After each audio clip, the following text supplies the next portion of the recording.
Welcome back to Anitronics. This video is related to network analysis, that is, you'll get to know how to analyze a circuit, basic elements of an electrical circuit along with nodal and mesh analysis. Do subscribe and hit the bell icon so that you'll get updated with my new videos. Let's get into the video. Let us see the basics of network analysis.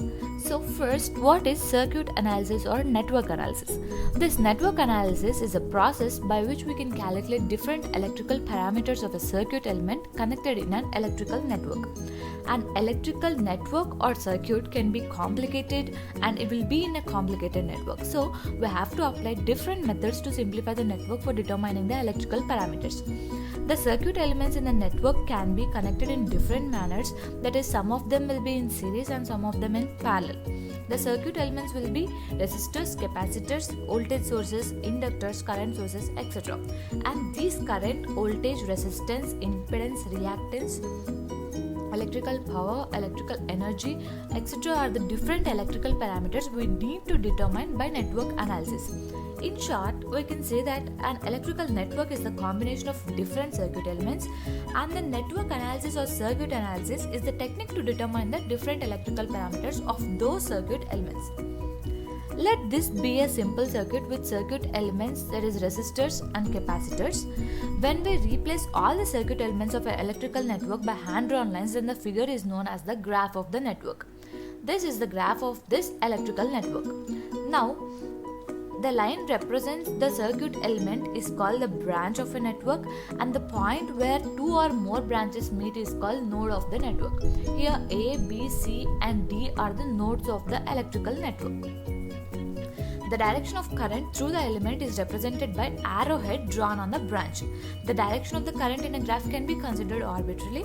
So when we draw a graph of a network with the direction of current in each of the branches, then the graph is called oriented graph. This is the oriented graph of this electrical network. When an active network is represented as a passive network through a graph by removing the voltage and current sources, then the graph is known as oriented topological graph of the network.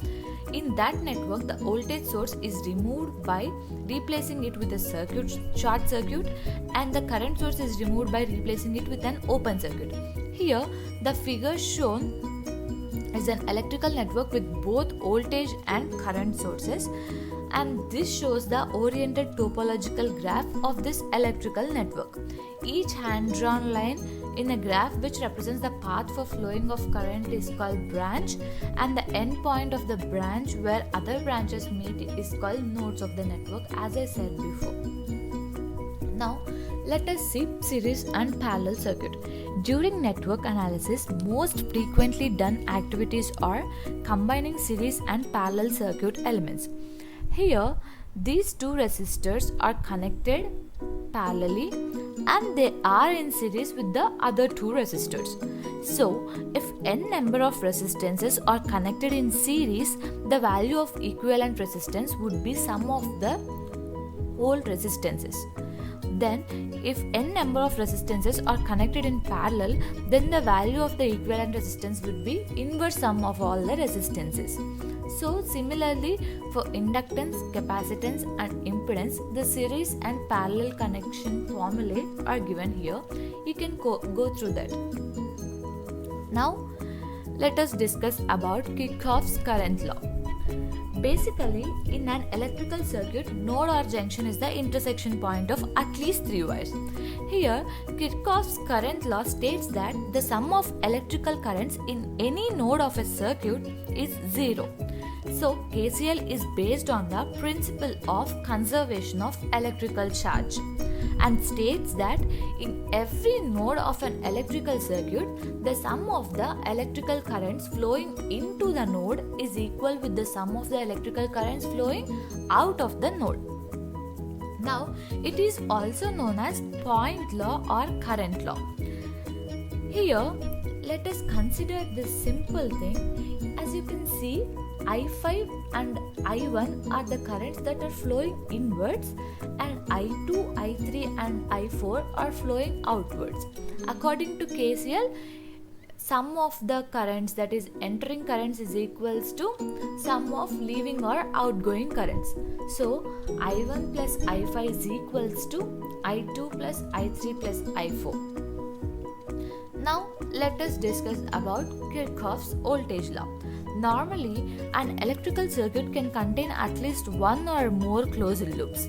So this KVL states that for any loop in an electrical circuit, the sum of the electrical voltage across the loop is 0. This KVL is based on the principle of conservation of energy. The KCL is based on principle of conservation of electrical charge, and this is based on energy. It can also be written in the form the sum of the electromotive forces in any circuit loop is equal with the sum of voltage drops in the same loop. It is also known as voltage law or mesh law. Let us consider a closed circuit with 3 batteries E1, E2 and E3 connected to it. Assume the direction of current to be clockwise or anti-clockwise based on your wish. Here I have considered it as clockwise. Now, for loop A, according to Kirchhoff's voltage law, sum of the entering currents is equals to sum of the outgoing currents, that is KCL. And based on the KVL, the whole sum of the voltages in the loop should be 0. So, E1 plus E2 is equals to I1 into R1 plus I3 into R3, that is for loop A. And for loop B, similarly I2 plus R2 plus I3 into R3 is equals to E2 plus E3. And based on KCL at node C, the sum of the incoming currents, that is I1 plus I2 is equals to outgoing currents I3. This is how a KVL and KCL can be applied on an electrical network. Now let us see an example. This is a sample circuit what I have considered. So there are 3 resistances and 2 voltage sources. Now based on KCL and KVL, let us solve this circuit. For loop 1, see here I have considered the direction of currents as clockwise, and for loop 1 we can write as the current is entering from the negative terminal minus 32 plus 2 into I1 plus 8 into, and the current for which loop we are writing should be considered first. So I1 minus I2 is equals to 0. That will be equation 1. And for loop 2, we can write as I2 into, as we are writing for loop 2, I2 should be considered first, and I2 minus I1 plus 4I2 plus 20, that is 20 volts is equals to 0. So these two equations can be rewritten as 10I1 minus 8I2 is equals to 31 minus 8I1 plus 12I2 is equals to minus 20.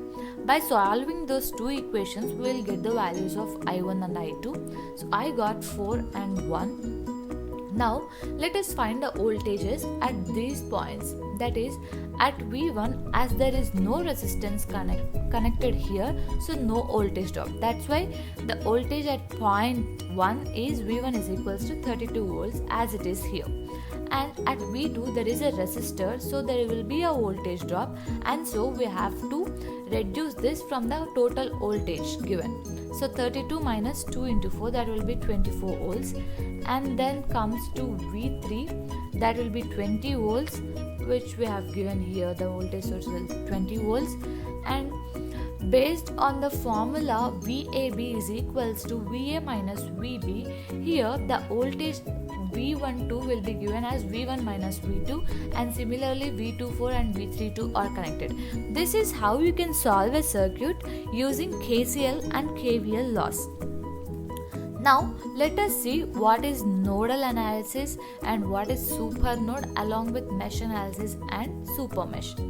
First, nodal analysis. Nodal analysis is the analysis of network by finding node voltages, that is by keeping one node as a reference node. Reference node in the sense its voltage is ground with the help of KCL equations. If there are n number of nodes, then possible nodal equations will be n minus 1. Suppose if there are 3 number of nodes, then the possible nodal equations will be 3 minus 1 is equals to only 2 equations. Now super node. if a voltage source is connected between two non-reference nodes, then those two nodes will be combined to yield supernode equation. Now comes to mesh analysis. Mesh analysis, it is the analysis of network by finding loop currents using KVL equations, that is Kirchhoff's voltage law equations. Number of loop equations will be n minus b plus 1, where n is the number of nodes and b is the number of branches. What is super mesh now? If a current source is present at the common boundary of two meshes, then we create a super mesh by avoiding the current source and any element connected to it in series. So this is about nodal analysis, supernode, mesh analysis and super mesh. In the coming video, I will discuss these analysis with the help of examples. Thank you. So if you have any doubts regarding the topic, please let me know through the comment section or mail me at anetronics.info@gmail.com. Thank you for watching this video.